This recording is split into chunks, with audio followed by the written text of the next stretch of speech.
Hi everyone, my name is Edmund. I'm from the 17th class.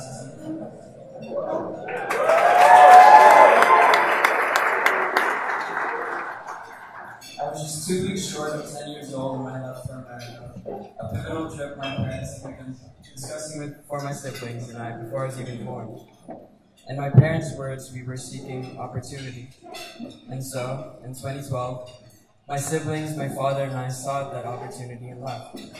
I must admit, the memory of it is not as fresh in my mind as it once was, and certain details of my departure have since eluded me. But I'll never forget the smell of the Philippines.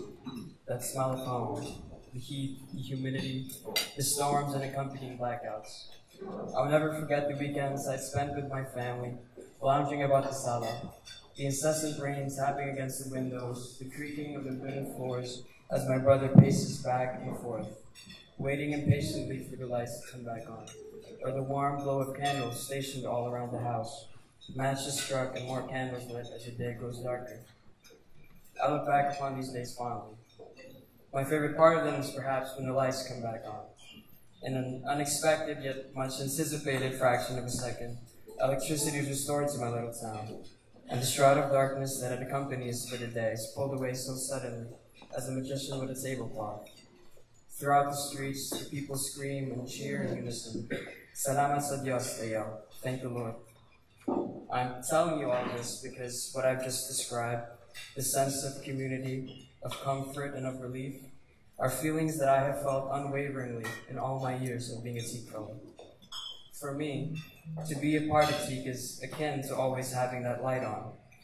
But truth be told, I didn't always see it this way.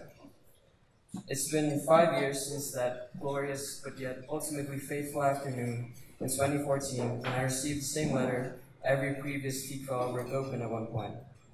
This was supposed to be a momentous occasion, to say the least, and given how my family reacted, it sure did seem like it.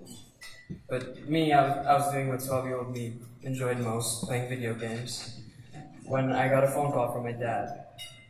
He called to tell me that I had been accepted to TEAK, and as he screamed ecstatically, I was overwhelmed by a flood of Facebook messages from my godmothers, godfathers, and aunts and uncles, and my mom in the Philippines. My family cried as they congratulated me, which was supposed to signal to me that I was now part of something special.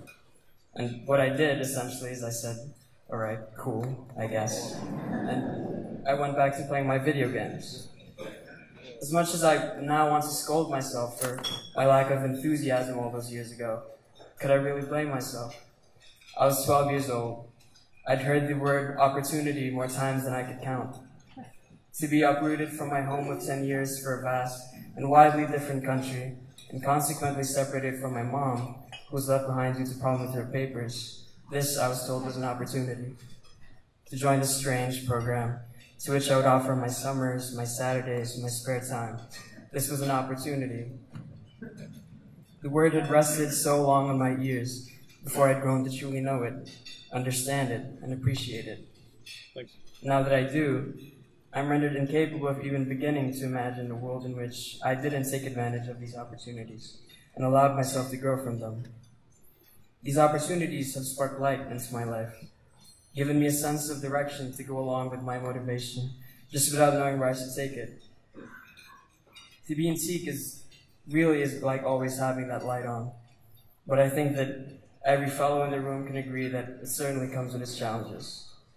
With all the rigor TEAK promised, Summer Institute pushed us fellows to the limit. Shakespearean monologues had to be memorized within days, entire research papers written overnight. My mother and I, once inseparable, were now only able to communicate through screen on Skype. There came many long nights where I felt the light waning. I learned that to be given an opportunity didn't mean that everything thereafter would be easy. Yet, I eventually became grateful for what I once felt were burdens. This revelation of sorts became especially apparent to me in the winter of 2016. My dad, who worked 3 jobs every night for years, who fought for my opportunities, who in his excitement was screaming at me like a madman over the phone, suffered from a stroke and passed away on Saturday morning. I felt in the company of a darkness I had never known before. In me, in my heart, there will always be a light that will not return. But in the blackout of my coldest winter, there were those who lit a candle for me. And as a matter of fact, many of them are in this very room tonight. They gave me the strength I needed at a time when I could not provide it for myself. For that, I am forever grateful. TEAK gave me hope. My mom, and my dad, my family, and my story have always instilled within me a drive to strive for better. And TEAK directed me where to go, where to take my determination. In TEAK, we look out for each other. We are a family. And it is a great privilege of mine to welcome you all into the family. Take hold of your opportunities. When the light wavers, strike a match and light a candle. Thank you.